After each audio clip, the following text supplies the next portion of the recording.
rahimakumullah ya kita bisa pertama kita bersyukur kepada Allah Subhanahu wa taala di kesempatan sore hari ini ya. Dalam mata kuliah ilmu lugha al-am kita bisa bermajelis kembali dan sebelum kita melangkah ke materi ya kita akan melaksanakan presensi terlebih dahulu bagi yang nanti disebutkan namanya mohon untuk bisa konfirmasi.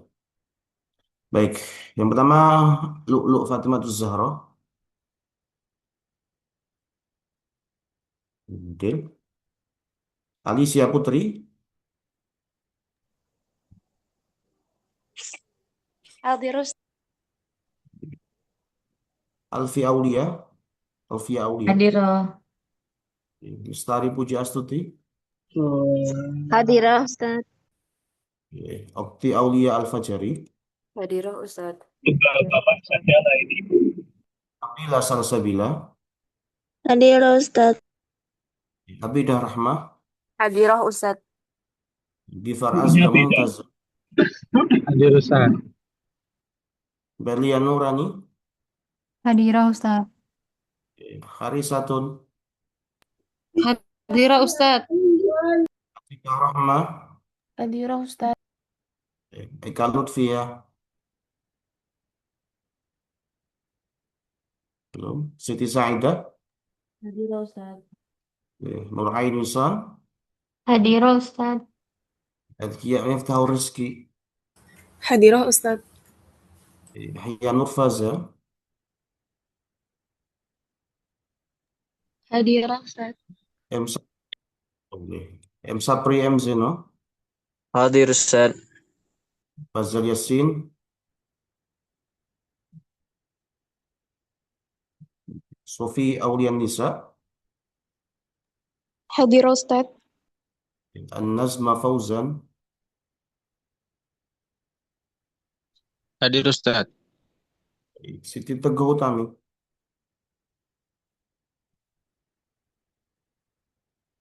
belum, Najwa Lupita, Hadirah Ustaz. Nurul Farah, Hadirah Ustaz. Imran Waila Qamli, Hadir Ustaz. Umar Abdurrahman, Hadirah. Zahra, Mak. Hadirah. yang belum disebutkan, Fadl, bisa konfirmasi. Anazar. Fatimah Zahra Ustaz. Oke. Fajar Fajar Yasin Yasin, Ustaz. Baru selesai sholat Ustaz. ya, Siti Teguh Utami, belum ya? Sama Eka Lutfiah, belum. Baik, nanti kita di akhir kita konfirmasi lagi. Baik, Ikhwan fillah rahimani wa rahimakumullah, insyaallah pada kesempatan sore hari ini kita akan memasuki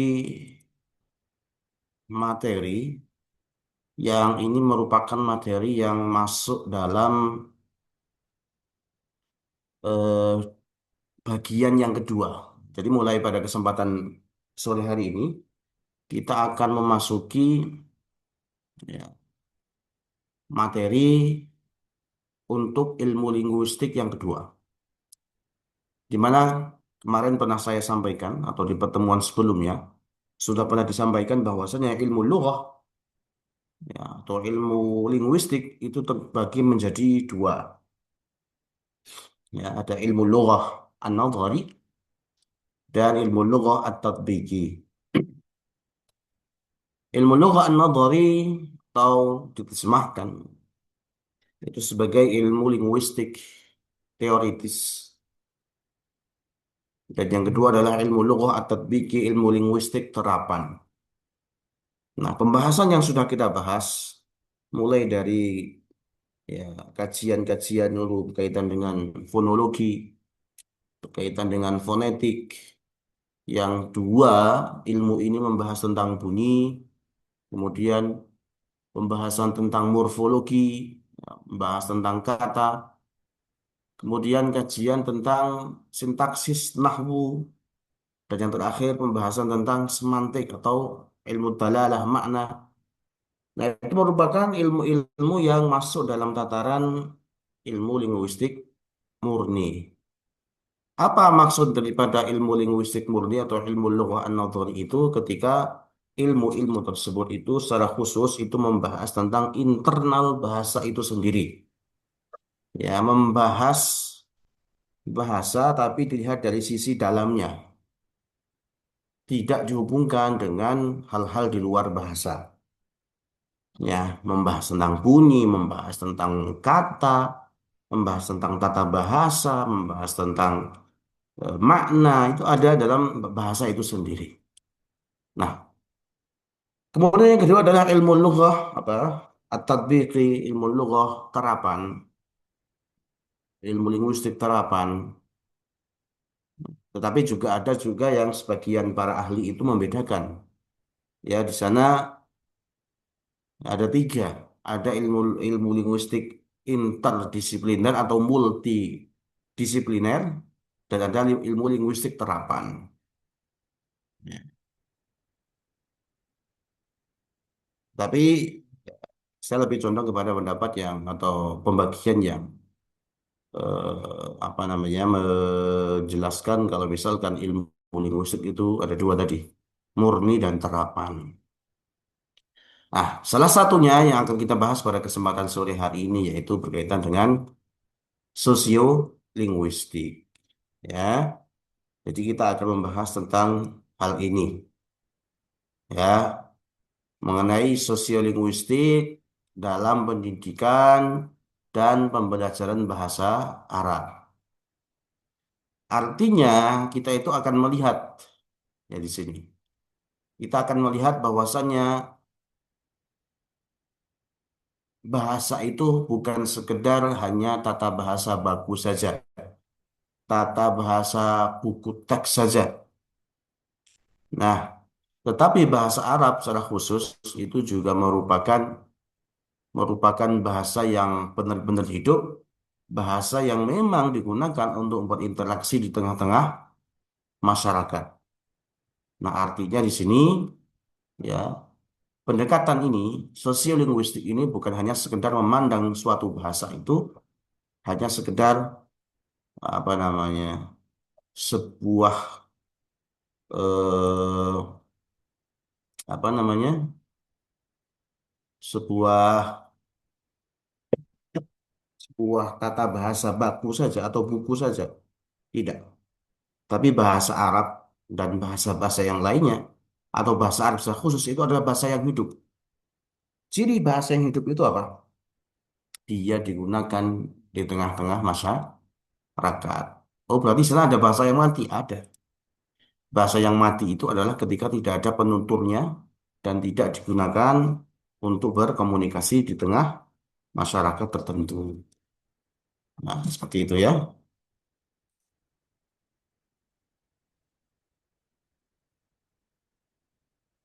Baik,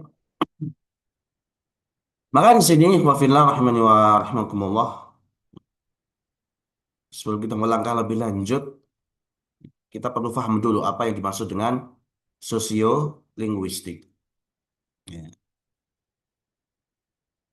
Maka sebagaimana tadi disampaikan di awal bahwasanya sosiolinguistik ini merupakan bagian daripada ilmu linguistik terapan. Artinya ketika sebuah ilmu linguistik ini disangkut pautkan ya, dengan cabang ilmu yang lain. Ya, makanya sosiolinguistik ini adalah sebuah bidang studi yang mengkaji interaksi antara bahasa dengan apa? Perilaku manusia, dengan masyarakat tertentu dan apa namanya penutur tertentu. Berbeda dengan linguistik murni ya, yang linguistik murni sebagaimana kita tahu itu hanya membahas tentang internal bahasa tadi, membahas tentang fonologi, membahas tentang morfologi. Nah, tetapi sosiolinguistik itu juga membahas tentang aspek tadi, aspek keberagaman dalam berbahasa. Ya.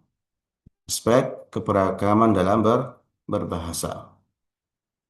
Makanya kalau misalkan kita lihat tadi, bahasa itu bukan sekedar deretan kata saja, melainkan sebuah simbol yang dipengaruhi oleh faktor sosial. Sebagaimana contohnya, misalkan nanti ketika kita berbicara tentang bahasa Indonesia, maka seseorang itu ketika bertutur kata, maka itu banyak dipengaruhi oleh faktor-faktor tertentu. Bisa jadi faktor pendidikan penutur tersebut, kemudian lawan bicaranya itu siapa, lingkungannya bagaimana. Nah, makanya di sini ya, keberhasilan bahasa itu dipengaruhi oleh lingkungan, sarana pendukung dan interaksi budaya yang dinamis. Makanya tentunya sebagai contoh misalkan orang berbicara menggunakan bahasa Indonesia itu akan berbeda ketika penutur tersebut itu dari sisi latar belakang pendidikan beda. Akan beda ketika orang yang memang dalam tanda kutip dia tidak pernah mengenyam pendidikan formal dengan orang yang misalkan dia lulus S3.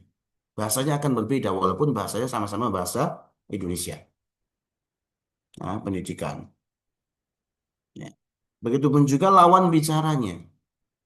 Ketika seorang berbicara, tentu dia akan menyesuaikan dengan siapa dia berbicara.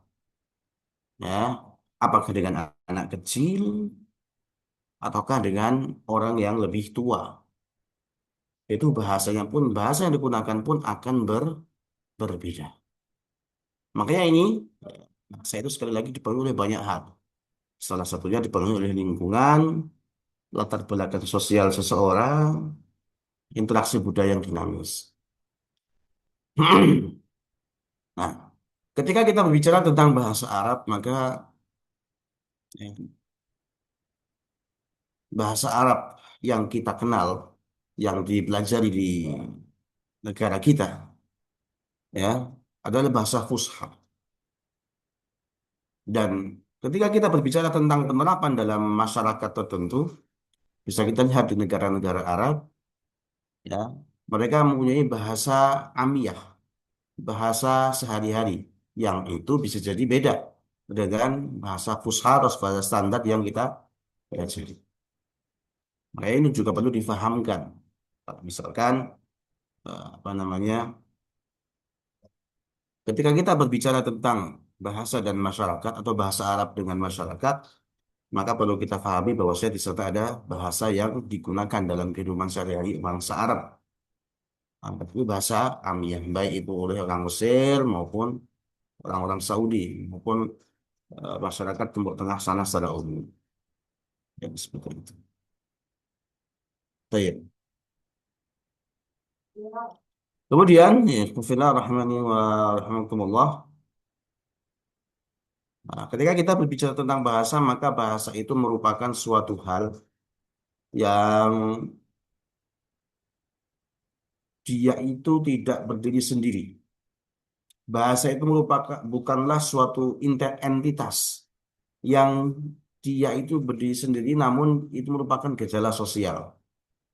Artinya bahasa itu tumbuh bersamaan dengan tumbuhnya masyarakat, tumbuhnya manusia.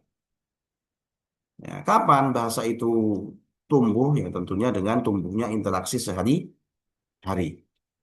Yang mana sekali lagi fungsi daripada suatu bahasa itu sebagai alat komunikasi, sebagai alat untuk mengidentifikasi diri sebuah kelompok. Ya, artinya di sini ya, bahasa itu tumbuh bersama manusia, masyarakat dalam interaksi sehari, jadi merupakan simbol identitas kelompok tertentu. Dan di sini, bila rahimani wa rahimakumullah, ya, bahasa itu tumbuh secara alami bersama aktivitas manusia, menjadikannya sebuah gejala sosial yang dinamis, bukan sekedar aturan kaku di atas kertas. Ya. Ketika kita berkomunikasi, maka di sana kita akan menghadapi banyak situasi. Ya. Ada faktor-faktor situasional yang itu mempengaruhi bahasa kita. Seperti misalkan siapa yang berbicara, kemudian kepada siapa kita berbicara, kapan kita berbicara, di mana kita berbicara. Nah, itu akan memberikan sebuah dampak besar bagaimana sebuah kalimat atau ucapan itu diucapkan. Nah, pada akhirnya inilah yang menciptakan apa namanya banyaknya ujaran-ujaran dalam sebuah kelompok bahasa. Seperti itu, ya. Iya.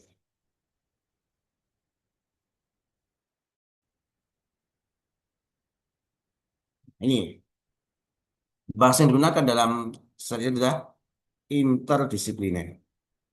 Ya, sekali lagi, sosiolinguistik itu merupakan gabungan dari dua ilmu murni, sosiologi dan linguistik. Nah, kalau sosiologi, ya, apa yang dibahas?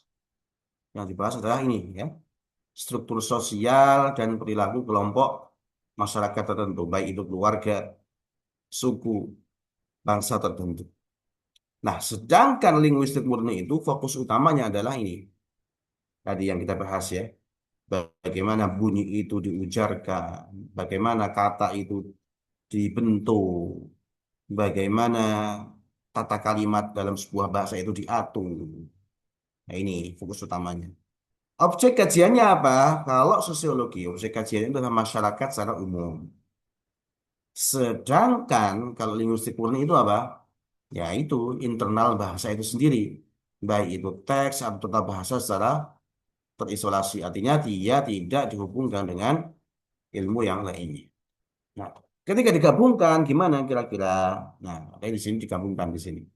Sosiolinguistik itu fokus utamanya adalah interaksi antara bahasa dan fenomena sosial. Artinya di sini bahasa itu dianggap sebagai sebuah identitas dari sebuah apa namanya kelompok sosial tertentu. Nah, objek kajiannya apa? Objek kajiannya adalah keberagaman bahasa dalam sebuah masyarakat, ya, dalam sebuah masyarakat seperti itu. Nah, di sini jelaskan ya, mengapa sosiolinguistik itu penting? Karena bahasa itu sekali lagi dipengaruhi oleh banyak hal, dipengaruhi oleh faktor sosial, entah itu status, entah itu pendidikan, entah itu usia, bahkan jenis kelamin itu juga mempengaruhi bahasa seseorang. Makanya dalam kehidupan ini, dalam kehidupan sehari-hari kita, seringkali terjadi istilahnya kontak bahasa. Apalagi kontak bahasa tersebut terjadi pada orang yang dia itu bilingual. Bilingual, apa itu bilingual? Orang yang menguasai dua bahasa atau lebih bahkan. Nah, lebih yang multilingual ya. Maka ketika kita berbicara sehari-hari, ketika kita menguasai bahasa-bahasa tertentu, maka di sana biasanya ada alih kode. Alih kode itu misalkan kita itu ngomong pakai bahasa Indonesia, kemudian berubah menggunakan bahasa Arab, ini alih kode. Atau sebaliknya, misalkan ada istilahnya juga campur kode. Campur kode itu ketika kita berbicara suatu bahasa, kemudian di tengah-tengah kalimat yang kita ucapkan itu kita sisipkan bahasa-bahasa asing, bahasa-bahasa yang lain. Dan ini banyak sekali. Misalkan kita ya, dalam ruang lingkup pondok atau ruang lingkup yang biasanya ini berkaitan dengan istilah-istilah yang digunakan oleh komunitas-komunitas apa namanya Ahlus Sunnah atau komunitas-komunitas Salafi atau komunitas-komunitas orang yang sudah ngaji lah istilahnya seperti itu. Nah, biasanya ketika menggunakan beberapa istilah itu menggunakan bahasa Arab. Misalkan ketika ngomong mengucapkan terima kasih menggunakan kata syukron, ya. Kemudian ketika berbicara menggunakan apa namanya ngomong minta maaf menggunakan kata afwan atau menggunakan jazakumullah khairan ketika mengucapkan terima kasih atau barakallahu fikum atau ketika menyapa saja antum, anti, ya. Itu namanya campur kode. Campur kode. Ya. Sebenarnya itu merupakan bahasa Arab, tapi digunakan ini. Ya. Adanya kontak bahasa. Ya, fenomena bilingualisme. Ya. Seperti itu ya. Artinya objek utama sosiolinguistik itu adalah tadi bahasa dan variasi-variasinya. Sedangkan sosiologi itu fokusnya adalah masyarakatnya. Dan tentunya antara sosiologi dan linguistik, keduanya saling melengkapi untuk memahami komunikasi manusia. Dan sekali lagi, penggunaan kata antum, ana, akhi, ukti, barakallahu fikum, jazakumullah khairan, syukran, afwan, itu biasanya dipengaruhi oleh apa? Lingkungan.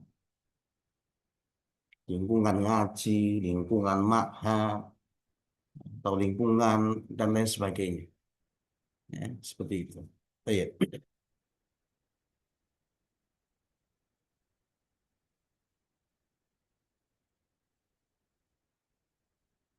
Baik, anatomi keberagaman bahasa. Makanya bahasa itu bisa dilihat perbedaannya dalam banyak hal. Ada banyak sekali. Yang pertama idiolek istilahnya, perbedaan individu. Ya, bahasa itu juga bisa dilihat dari individu itu sendiri. Terkadang seseorang itu dia itu mempunyai gaya khas personal, gaya bahasa yang khas milik orang tersebut. Nah, ini disebut dengan idiolek. Perbedaan individu.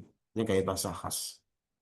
Dan mungkin di antara teman-teman kita, yang antum coba tengok tangan kiri, di lingkungan antum mungkin ada sebagian orang yang dia itu mempunyai gaya bahasa khas personal dia, yang hanya dimiliki oleh dia saja. Dan ini dipengaruhi oleh individu dia sendiri. Nah, kemudian dialek, perbedaan daerah, lahjah. Nah, ini biasanya variasi sebuah bahasa, keberagaman sebuah bahasa yang didasari oleh geografi asal penuturnya. Contoh bahasa Jawa, ya kan? Dialeknya bahasa Jawa orang Jogja beda dengan dialek bahasanya mana orang Banyumasan, ya. Kemudian beda juga bahasanya, sama-sama bahasa Jawa, nah, beda juga dengan dialeknya Jawa Timuran. Ini dialek bahasa yang pengaruh oleh apa? Perbedaan daerah. Kemudian ada istilah sosiolek, perbedaan masyarakat. Nah, ini dilihat dari apanya? Status sosialnya. Beda mungkin bahasa antara orang priai dengan masyarakat biasa. Da- Beda juga orang yang dia tadi pendidikan ya, lulus lulus S3 dengan orang yang mungkin dia itu tidak mengenyam pendidikan formal. Itu beda. Beda dari sisi bahasa yang digunakan. Fungsi olek istilahnya, perbedaan keahlian. Ini juga berpengaruh. Jadi, profesi itu juga mempengaruhi apa namanya? Mempengaruhi bahasa seseorang. Jatuh profesi atau bidang studi tertentu. Misalkan gini, orang yang terbiasa mungkin dalam bidang yang berkaitan dengan dia itu harus ngomong, itu berbeda dengan orang-orang yang dalam sisi kerjaannya itu dia tidak ngomong. Ya, contoh misalkan, teknisi ya itu akan berbeda bahasanya dengan seorang guru. Beda. Bahasa antara seorang guru itu akan berbeda dengan seorang teknisi. Kenapa? Karena guru itu dituntut untuk menjelaskan, ya, dituntut untuk berbicara dengan muridnya, sedangkan teknisi itu yang dituntut itu keahlian dalam tekniknya. Jadi dari sisi misalkan, makanya kalau misalkan seseorang selalu ngomong di depan, tapi latar belakangnya itu yang satu teknisi, ya mungkin dari sisi tata bahasa, dari sisi penempatan bahasa atau pemilihan kata, itu mungkin nggak akan tertata. Kenapa? Karena memang pekerjaannya nggak menuntut dia untuk apa? Berbicara. Beda mungkin ketika yang berbicara itu seorang guru atau yang berbicara itu seorang apa namanya public speaker. Hah? Beda. Karena memang tuntutan dia itu harus banyak bicara. Seperti itu. Seperti itu ya. Kronolog perbedaan waktu. Nah, ini juga berpengaruh. Bahasa anak sekarang dengan bahasa 10 tahun yang lalu beda. Dengan 20 tahun lalu berbeda. Ya, nah, evolusi bahasa lintas generasi atau zaman tentu berbeda. Nah, ini namanya perbedaan waktu. Walaupun sama-sama bahasa Indonesia, kan sekali lagi bahasa itu selalu berkembang, maka ini juga akan berpengaruh terhadap keberagaman bahasa. Nah, ini perbedaan waktu saja. Ya, anak-anak zaman sekarang tahun 2026 itu akan berbeda bahasanya dengan anak-anak mungkin nanti tahun 2046. Kan berbeda. Nah, ini disebut dengan kronolog. Nah, inilah di antara bentuk keberagaman bahasa itu. Entah itu perbedaan individunya, perbedaan daerahnya, masyarakatnya, keahliannya, maupun waktunya. Seperti itu.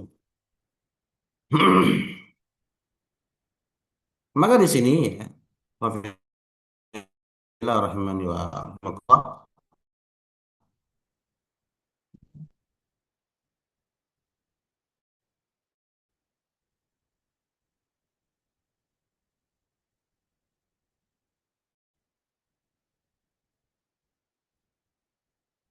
Maka di sini bahasa Arab ini, apa ini? Ekosistem pembelajaran bahasa Arab, ya, sebelum kita masuk ke ranah ini, ke ranah ini, maka yang perlu diketahui adalah ini, lingkungan, keluarga, sekolah, masyarakat itu merupakan variabel yang paling krusial dalam perkembangan siswa. Ya, makanya ketika nanti ingin mengajarkan bahasa Arab, maka juga perlu diperhatikan hal-hal ini. Ya, mengapa kok kita lihat di negara kita bahasa Arab itu sangat jarang berkembang dengan baik mungkin? Karena hal ini, ini yang nggak jalan ini. Dari keluarganya mungkin nggak mendukung. Dari sekolahnya pun juga hanya sekedar mata pelajaran biasa. Masyarakatnya, kalau misalkan ada yang belajar bahasa Arab di sini sih dan lain sebagainya. Maka ini juga berpengaruh. Ya, berpengaruh. Sebelum kita membahas tentang ini yang ada di tengah sebuah pendidikan. Ya, sarananya berkaitan dengan paham kaidah bahasa Arab atau enggak dan lain sebagainya. Akhirnya akan membuat sebuah lulusan itu bisa berbahasa dengan baik. Ya, berbahasa Arab dengan baik seperti itu. Baik, baik. Nah, ketika kita berbicara tentang apa namanya bahasa, keberhasilan sebuah bahasa, maka di sana ada variabel-variabel tertentu yang itu menjadi penentu keberhasilan dalam apa namanya eh, dalam adaptasi sebuah bahasa. Yang pertama tentang tujuan. Makanya yang perlu diperhatikan berhasilnya atau enggak bahasa yang kita ajarkan pada anak didik kita salah satunya adalah berkaitan dengan pemahaman tentang tujuan. Sebenarnya kita ngajari bahasa Arab untuk anak-anak kita itu apa toh? Nah, itu yang perlu difahami di awal. Jangan sampai ya ketika kita mengajarkan bahasa Arab, kita nggak tahu tujuannya. Ya, tujuannya itu maksudnya gini, tujuan pembelajarannya itu harus dibuat secara spesifik. Misalkan, oh anak-anak dengan mempelajari materi bahasa Arab ini, oh tujuannya adalah supaya mereka bisa ngomong perkenalan secara sederhana. Itu tujuan namanya. Ini harus difahami. Ya. Keterampilan apa yang ingin dikuasai, sikap apa yang ingin dikuasai. Kemudian kita juga perlu melihat dari sisi peserta didiknya. Ya, usianya berapa, latar belakang pendidikannya bagaimana, motivasinya gimana. Karena ini akan berpengaruh terhadap keberhasilan ini. Adaptasi bahasa. Ya, usia tingkat dasar tentunya akan dibedakan dengan usia menengah atau usia yang lebih dewasa. latar belakang pendidikan pun juga berpengaruh. Misalkan antum mengajar anak-anak SMA, tetapi mereka berasal dari latar belakang pendidikan yang beda-beda. Ada yang lulusan pondok, ada yang tidak. Motivasinya pun juga berpengaruh. Mereka belajar bahasa Arab atau bahasa-bahasa tertentu, motivasinya itu untuk apa? Ini juga di guru juga sangat berpengaruh sekali. Ya, ngajar bahasa Arab, tetapi apa namanya, dia tidak paham mengenai hakikat bagaimana mendidik, atau dia spesifik bahasa Arab misalkan. Guru bahasa Arab tapi yang ngajar guru umum. Itu juga nggak bisa. Apalagi pembelajaran bahasa Arab itu, ya, dia itu harus mempunyai keterampilan khusus. Atau guru bahasa secara umum lah. Pemilihan guru. Ukuran kelas pun juga berpengaruh. Ya, rasio jumlah siswa dan waktu. Ya, artinya di sini kalau jumlahnya terlalu besar pun juga tidak akan efektif. Begitu juga waktu yang diberikan, waktu pembelajarannya, ya misalkan dalam satu pekan itu cuma 2 JP, ya gimana mau berkembang? Ya, seperti itu. Alat juga berpengaruh. Ya. Jadi alatnya, ketersediaan infrastruktur pendukung. Ya, apalagi yang kita belajar adalah sebuah bahasa. Ya, tapi nggak ada alatnya. Misalkan, oh untuk menyimak itu nggak ada alat untuk menyimak, hanya sekedar mengandalkan, ya, suara guru. Kemudian ketika membaca pun hanya sekedar buku teks saja, tidak ada yang lainnya. Berbicara pun juga nggak ada fasilitas-fasilitas pendukung. Ini juga akan berpengaruh. Kemudian sumber belajar, relevansi dan kebaruan materi. Artinya buku yang digunakan atau sumber belajar yang digunakan pun juga berpengaruh. Kitab apa yang digunakan itu berpengaruh. Kemudian materi pembelajaran. Materinya, isi daripada sumber belajar tadi, itu juga berpengaruh terhadap keberhasilan adaptasi sebuah bahasa. Artinya urutan materi yang disampaikan itu gimana, prakteknya gimana, apakah sesuai tingkat kesulitannya dengan jenjang yang kita ajar. Nah, kemudian ini yang masuk dalam ini, sosiolinguistik. Faktor eksternal, dinamika multibahasa dan multikultural. Ya, kalau misalkan kita mengajarkan bahasa Arab, terkadang kan, atau bahasa Indonesia saja, maka ini terkadang seseorang itu dia itu multibahasa. Dia itu juga dipengaruhi oleh bahasa daerahnya misalkan. Sehingga ketika mengucapkan kata-kata tertentu, gitu, dia itu dipengaruhi oleh pengucapan dari bahasa itu sendiri dan lain sebagainya. Jadi di sini ini merupakan variabel penentu ya, yang menyebabkan, yang mempengaruhi keberhasilan adaptasi sebuah bahasa tertentu. Nah, ini berkaitan dengan apa namanya? Eh, bahasa Arab secara khusus ya. Fungsi bahasa Arab atau posisi bahasa Arab secara khusus, nah, terutama dalam ranah yang lebih tinggi di global. Tentu di sini bahasa Arab ini merupakan bahasa yang istimewa karena bahasa Arab itu sekali lagi merupakan bahasa agama kita, bahasa wahyu dan bahasa agama.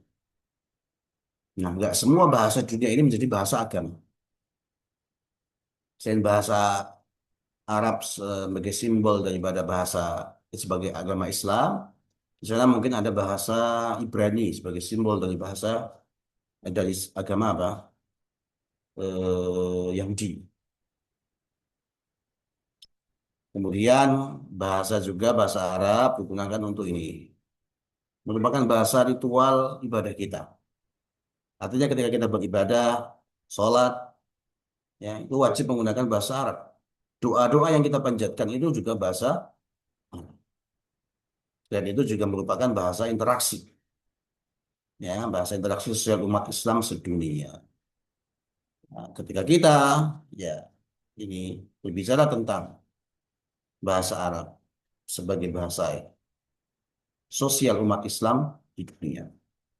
Selain itu, ketika kita memandang, tidak cukup kita hanya memandang bahasa Arab itu sebagai bahasa agama atau bahasa interaksi sesama orang Islam. Tidak. Bahasa Arab itu juga merupakan bahasa resmi PBB. Sehingga bahasa Arab pun kalau misalkan kita lihat, orang mau menggunakan bahasa Arab sebagai bahasa yang digunakan untuk speech, untuk berbicara dalam forum PBB itu nggak masalah. Kenapa? Karena ini merupakan bahasa resmi PBB. Sehingga bahasa Arab pun layaknya bahasa-bahasa internasional yang lainnya. Itu juga merupakan bahasa diplomasi. Bahasa diplomasi. Dan dalam kampus-kampus yang besar, kampus-kampus yang apa namanya tua di barat sana itu pun juga menjadi sebuah kajian utama di sana. Di Harvard, di Oxford, dan lain sebagainya. Nah, begitu pun juga bahasa Arab itu bahasa ilmu. Nah, kenapa? Karena ilmu yang ada, terutama ilmu berkaitan dengan ilmu-ilmu keislaman, itu secara garis besar itu ditulis menggunakan bahasa Arab. Ya, kitab Turath, kitab-kitabnya para ulama itu semuanya ditulis menggunakan bahasa Arab. Sehingga bahasa Arab itu kunci untuk membongkar tadi, membongkar isi daripada kajian-kajian keislaman, entah itu tafsir, hadis maupun fikih dan lain sebagainya. Baik.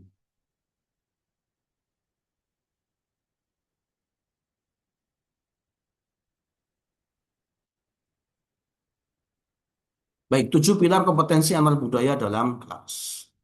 Baik, ketika kita berbicara tentang situasi dalam kelas, maka saya ada istilahnya keberagaman tadi. Maka supaya kita bisa memiliki ini kompetensi antar budaya, maka ada hal-hal yang perlu kita pahami. Baik, hargai variasi. Nah, ini berkaitan dengan ini ya, bahasa Arab. Akui keberadaan ragam dialek regional. Artinya kita perlu paham bahwasanya dalam ranah komunikasi, bahasa Arab ini memiliki banyak dialek. Ya, entah itu Mesir, Saudi, ataupun Maghrib, Maroko sana itu ada di sana. Makanya mungkin nanti ada beberapa ujaran yang itu dipengaruhi oleh dialek masing-masing. Dialek negara masing-masing.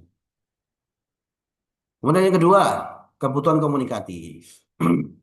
Artinya ketika nanti kita mengajarkan suatu ujaran kepada anak didik kita, pastikan itu sesuai dengan konteks sehari-hari. Ya, konteks sehari-hari, kalau misalkan itu tujuannya untuk tujuan khusus, maka ini konteks profesional. Misalkan ada istilahnya pembelajaran bahasa Arab untuk tujuan haji dan umroh. Ya sudah, sesuaikan konteksnya dengan situasi yang ini, situasi ketika sedang haji atau umroh. Atau misalkan nanti ada bahasa Arab untuk tujuan kesehatan atau tujuan medis. Misalkan ada buku bahasa Arab untuk tujuan medis. Fokusnya adalah pendidikan bahasa Arab, pembelajaran bahasa Arab untuk tenaga-tenaga medis yang akan kerja di Saudi misalnya. Sesuaikan dengan konteks profesional. Seperti itu. Kemudian konteks budaya, pahami adat istiadat, etika, dan nilai di masyarakat Arab. Apalagi sekarang masyarakat Arab secara umum kan dipenuhi oleh ini agama Islam ya, sehingga konteks-konteks adat istiadat dan nilai masyarakat Arab itu secara garis besar itu dipengaruhi oleh nilai keislaman. Keterampilan sosial, ini sekali lagi, kuasai transisi antara situasi formal dan informal. Misalkan ya, kita belajar bahasa Indonesia. Tentu kita akan bisa memahami mana situasi formal, mana informal. Itu akan berpengaruh terhadap bahasa yang kita gunakan. Betul itu. Dalam kelas, kemudian lingkungan kondisi, ciptakan ruang aman untuk berekspresi. Terkadang, ya, ketika kita dalam kelas gitu, kenapa kok kita itu sedang mengajarkan muhadasah misalkan, tetapi mereka itu cenderung pasif. Ya karena tadi ini tidak aman untuk berekspresi, takut salah. Ketika salah langsung di judge, langsung disalahkan, langsung dikata-katakan atau gimana seperti itu. Maka ini dihilangkan. Ketika ada anak didik kita yang salah dalam berekspresi, dalam berucap, dalam berpraktek berbicara, ya sudah tidak perlu disalahkan. Seperti itu. Simulasi naik tahap, ya, terapkan role play, debat dan diskusi kelompok, ya. Karena ini kaitannya dalam ruang kelas, ketika kita mengajari istilahnya anak didik kita untuk berbicara menggunakan bahasa Arab, kita bisa menggunakan simulasi-simulasi, simulasi misalkan antara seorang penjual dengan pembeli, ini role play namanya. Situasi ketika kita sedang mau apa, misalkan kita sedang mau pergi ke luar negeri, naik pesawat, nah itu bisa diterapkan seperti ini strategi ya. Debat juga bisa kalau misalkan untuk ranah yang lebih tinggi, debat dengan hal-hal yang sederhana. Misalkan ya, majelis ini setuju bahwasannya eh, masuk kelas itu harus pakai harus tidak boleh pakai sendal atau tidak boleh pakai sepatu. Nah, jadi debatkan itu majelis itu dan lain sebagainya. Kemudian teori terapan, pahami konsep silih kode, kode switching atau diglosia. Nah ini sebagaimana tadi, ya dalam ilmu bahasa itu ada istilahnya kode switching atau alih kode atau campur kode. Coba dipahami berkaitan dengan hal ini. Terkadang kita berbahasa menggunakan bahasa tertentu, kok tiba-tiba ada kata-kata tertentu yang dari bahasa lain dimasukkan di situ. Ini namanya alih alih kode. Seperti itu.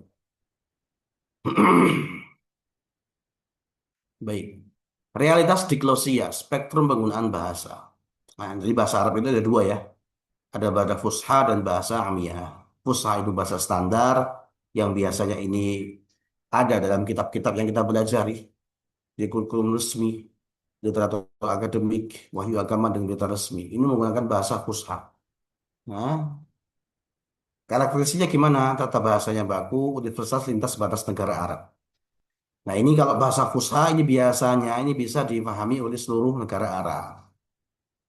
Tapi sekali lagi ini bahasa standarnya, bahasa resminya. Ya, ada dalam buku, ada dalam konteks pendidikan, misalkan di perkuliahan dan lain sebagainya. Ini menggunakan kata bahasa Arab fusha.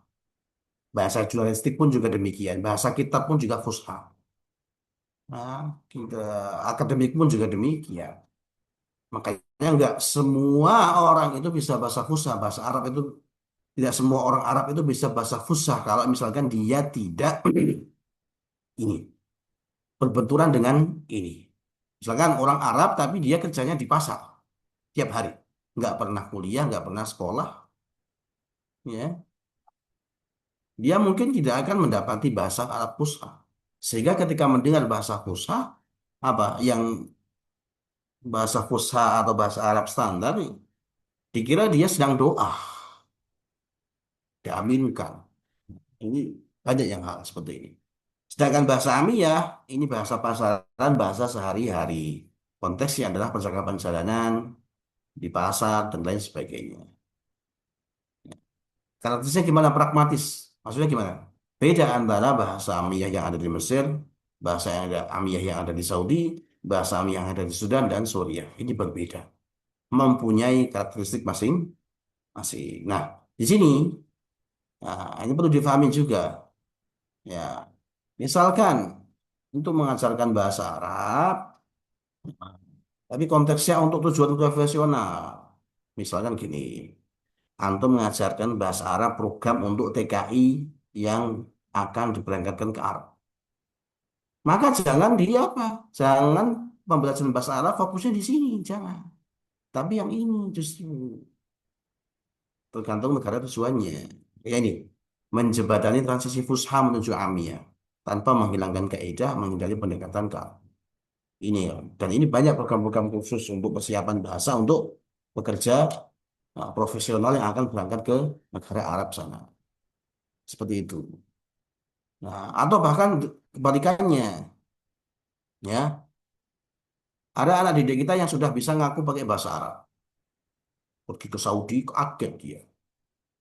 Ketika diajak bicara oleh orang sana atau ke Mesir misalkan atau kemana lah, ke Kuwait dan lain sebagainya, diajak menggunakan bahasa Amiyah. Nah, bahasa Amiyah kaget dia.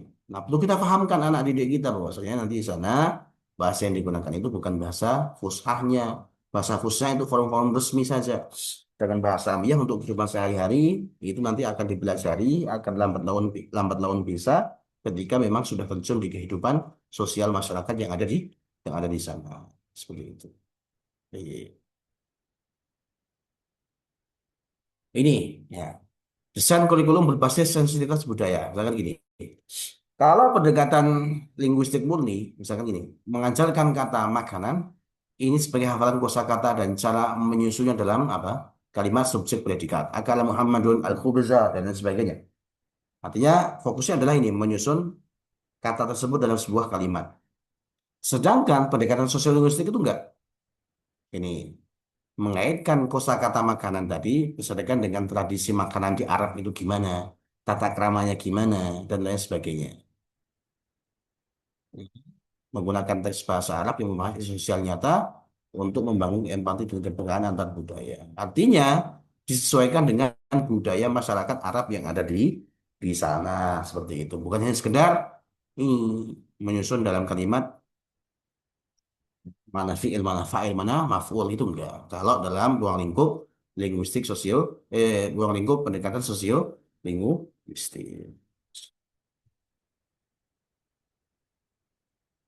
Jam berapa menit lagi ya. Intinya sini ya, ya, ikhfilah rahmani wa rahmatullah. Pada dasarnya kemahiran berbahasa itu sekali lagi tidak hanya diukur dari seberapa presisi seorang itu menyusun tata bahasa di atas kertas, tetapi sekali lagi orang yang bisa berbahasa adalah ketika dia itu bisa menggunakan bahasa tersebut itu dalam ruang sosial, alias bisa digunakan dalam ranah yang komunikatif. Artinya di sini mengajar bahasa Arab itu bukan sekedar mentransfer tata bahasa, kaidah-kaidah nahwu, kaidah-kaidah sorof, tidak. Tapi melatih anak didik kita supaya bisa membaca situasi sosial yang kompleks, ya, dan bisa meresponnya dengan etika budaya yang tepat. Artinya di sini ini namanya baru keterampilan berbahasa. Artinya ketika bisa digunakan dalam ruang lingkup sosial tertentu dan itu sekali lagi didasari oleh realitas sosial, didasari oleh situasi sosial. Dan ini dipelajari dalam sosiolinguistik. Ya, walaupun misalkan untuk anak didik kita di SD, SMP, dan SMA nggak ada mata kuliah sosiolinguistik, tapi sebenarnya itu bisa dimasukkan, diselipkan kepada materi-materi yang kita ajarkan. Ketemu juga dengan strateginya, metodenya, dan lain sebagainya. Nah, mulai sini ya arah strategis pendidikan bahasa Arab. Ya. Pendidik wajib mengintegrasikan adat istiadat nilai sosial masyarakat Arab ke dalam materi ajar harian. Ya, artinya ketika kita mengajar di bahasa Arab, ya, jangan sampai yang diintegrasikan adalah adat atau kebiasaan masyarakat Indonesia.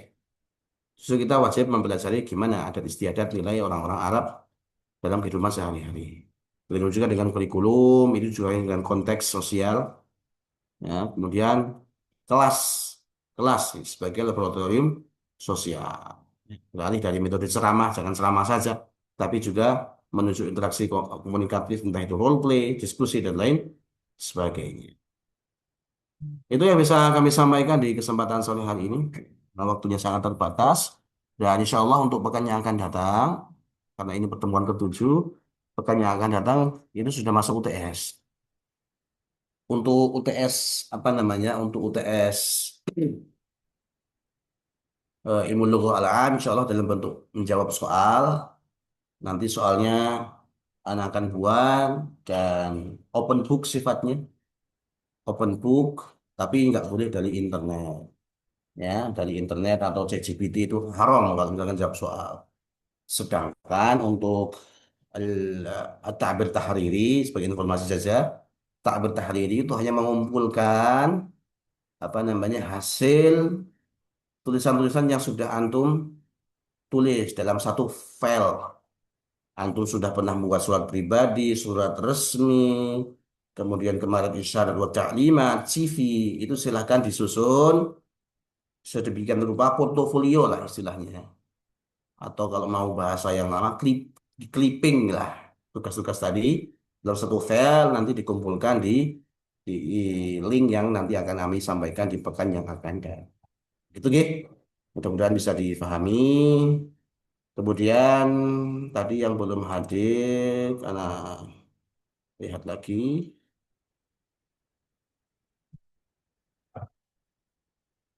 Ilmu lughah.